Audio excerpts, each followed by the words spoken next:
my name is Jemmy and today I'm going to be explaining to you the logic behind Lesson 2 game, Avoiding the Blocks. So we're back with another video on Construct 2 and I'm going to be explaining to you this code.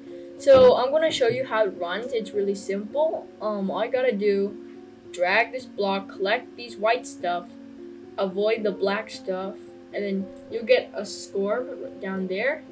And then you collect like this, avoid that.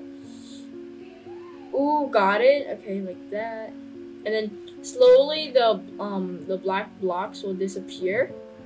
Okay, touch that.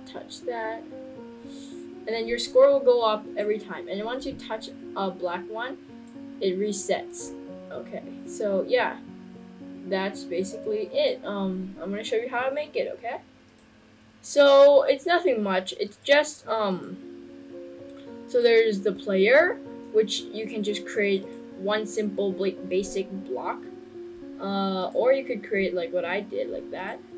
There's the collectible, which is the coins. You can create it like block 2. This is the black block where you can't touch it.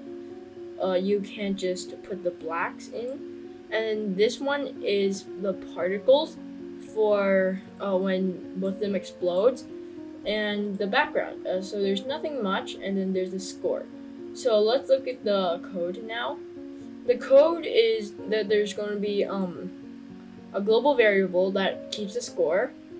Every single tick, the black boxes will rotate 1 degree clockwise to make it more like, good look.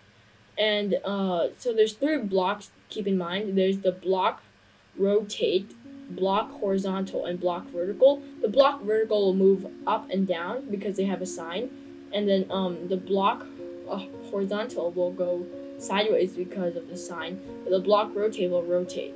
Okay, moving on to player. So the player will rotate to just give that look where it's kind of like, satisfying for me.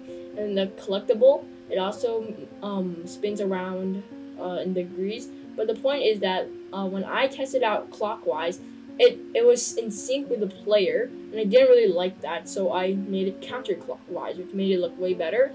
And for score, this is to keep track of the score once it hits every collectible. In here, where is it? Player is on collision over collectible here. And then create object particles, which is to destroy it basically, on destroyed. And then why was it destroyed? Let's look why. So collectible on destroyed.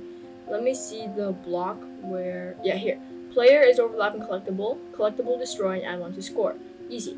And now in touch is to drag the players from touch X to touch Y. So this can also be played on mobile.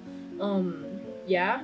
And now number 4 event is that every random 0.7 to 2 seconds, the block rotate will spawn.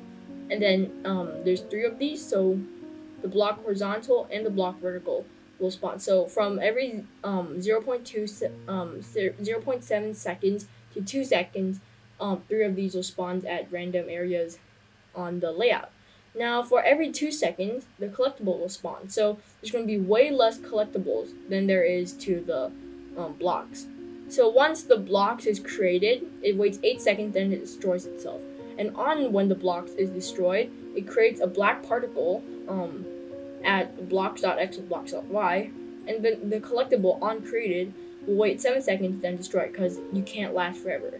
And do you know why? Because when the collectible is overlapping blocks, the block destroys. So if the collectibles fill the whole screen, right, then there will be no blocks because it will destroy all the blocks.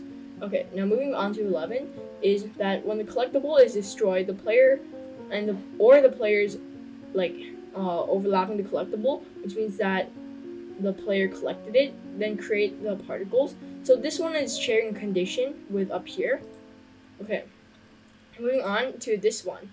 So the collectible is overlapping blocks, so blocks destroy, and the players is on collision with blocks and restart layout, which means that it restarts it. So yeah, that's the game. It's really simple. I hope you enjoyed it. So yeah, see you in the next one.